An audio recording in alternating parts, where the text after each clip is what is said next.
Dobar dan! Učenici 6. razreda osnovne škole Braće Radića Pakrac danas će povodom Svjetskog dana kazališta 27.3.2025. godine prezentirati dvije pripovetke u Gradskoj knjižnici Pakrac.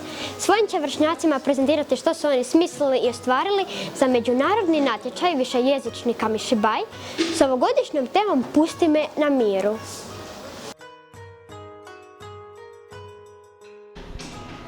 Neki ga zovu papirnatim kazalištem i kazalištem iz kofera, no jedno je sigurno. To je vještina pripovjedanja i kazivanja uz pomoć slika. Kamišibaj potječe iz Japana. To je tradicijski oblik pričanja priča djeci. Na ulicama Japana pojavili su se pripovjedači koji su biciklom putovali iz sela u selo, prodavali ručno izrađene slatkiše. Osim slatkiša, na biciklu je bila pričvršćena i mala drvena kutija, butaj. Butaj je mala drvena kutija u kojoj se umeće slike pomoću kojih se pripoveda priča. Svaki butaj ima okvir, vratašca i prostor za slike ili ilustracije kojima se koristimo u pripovjedanju.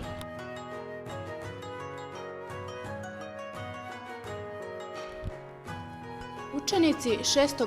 razreda odabrali su priču Pusti me na miru, koju je osmislio učenik Stefan Lenče, dok su učenici 6. razreda odabrali priču Čudesno putovanje, koju je napisao učenik Tin Černušak, te su prema njima izrađivali ilustracije za Kamišibaj. Sudionici natječaja izrađuju Kamišibaj priču u kojoj koriste 4 jezika ili narječja, s time da ti jezici mogu biti zastupljeni samo jednom riječju.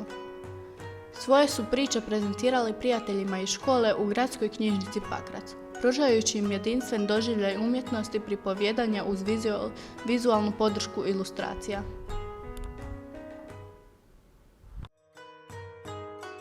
Vam ideja? Pa zato što dobili smo zadatak na temu Pusti me na miru i ja sam napravio primjer. Kako će svi povučilo pitanje? 4 sad. Otkud vam ideja? Pa dobili smo zadatak da napravimo priču na temu Pusti me na miru i tako sam smislio ovu priču i imao sam slično iskustvo i za prave, samo i to je to. Jeste li sretni što je vaša priča odabrana? Pa sretan sam zato jer je puno ljudi vidjelo kako sam to prezentirao i napisao i vrlo je dobro prošlo, tako da jesam. Sviđa li vam se ovakva nastava? Pa da, zanimljivo je izrađivati takve stvari. Pa da, sviđa mi se zato što izlazimo i šetamo se i tu se svi nalazimo i lijepo je.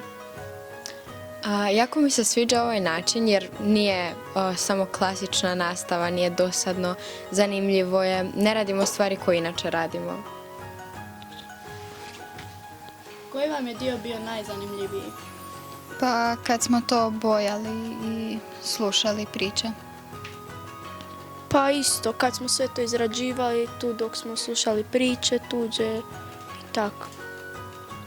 Meni je najzanimljiviji dio bio gledanje, to jest slušanje priča, zato što su jako kreativno osmišljene i zanimljive.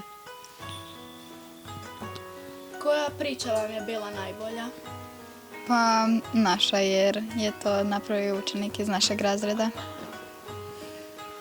Pa isto je bolja naša, iz našeg razreda jer napravio je Tin, a on inače lijepo piše jako. Osobno je mišljenje pa je meni bila malo bolja prva priča, druga priča je maštovitija, ali nekako mi se radnja u prvoj priči više svidjela.